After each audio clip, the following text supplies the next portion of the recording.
તમારું સ્વાગત છે કે આપણા નવા વ્લોગમાં। તો આ એક લેટર છે જે કેનેડામાં બહુ વાયરલ થયો છે।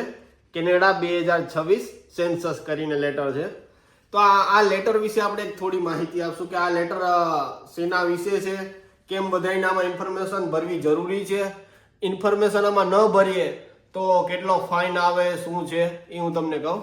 આ એક આપણે જેમ ઇન્ડિયામાં વસ્તી ગણતરી હોય ને એવી રીતે એક આ વસ્તી ગણતરી કેનેડામાં વસ્તી ગણતરીનું એક કાગળ છે, જેમાં આપણે કોઈ પણ વિઝા ઉપર હોય, જેમ કે વર્ક પરમિટ હોય, PR હોય કે કોઈ પણ સિટીઝન હોય, વિઝિટર વિઝા ઉપર હોય, કોઈ પણ જગ્યાએ તમે જ્યાં રહેતા હોય ત્યાં બધી જગ્યાએ આ ઇન્ફોર્મેશન આ લેટર આવેલો જ હોય છે।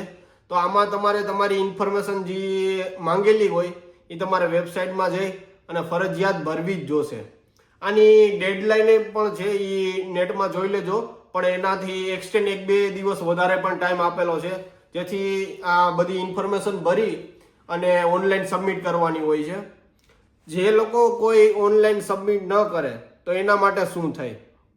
આમાં જો કોઈ જે ઇન્ફોર્મેશન હોય એ સબમિટ નહીં કરી હોય તો $500 થી $1000 સુધીનો આનો ફાઇન આવશે ને ફરજિયાત એ ફાઇન ભરવો જ પડશે।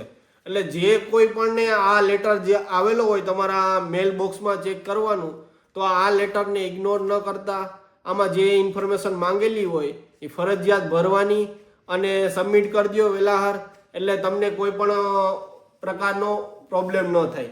ને આ જેમ કે વસ્તી ગણતરી છે તો કઈ રીતે આ જરૂરી છે, કેમ કે અહીંયા બધાએ પોપ્યુલેશન દર વર્ષે વધતી હોય, ઇમિગ્રેન્ટ આવતા હોય, તો એના લીધે ને મેડિકલ ફેસિલિટી ને બધી બીજી કોઈ પણ જે જીવન જરૂરિયાત વસ્તુઓ અને સુવિધા હોય એના માટે એને ખબર પડે કે એટલા માણસો આવેલા છે, તો આને એટલી સુવિધા પૂરી પાડવા માટે આપણને એટલા મેન પાવરની એટલા માણસોની જરૂર છે।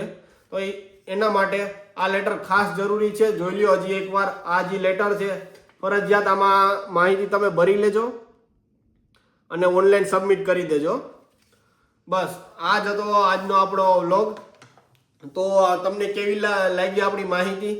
તો આપણા વિડીયોને લાઈક કરજો, શેર કરજો અને કોમેન્ટ કરજો।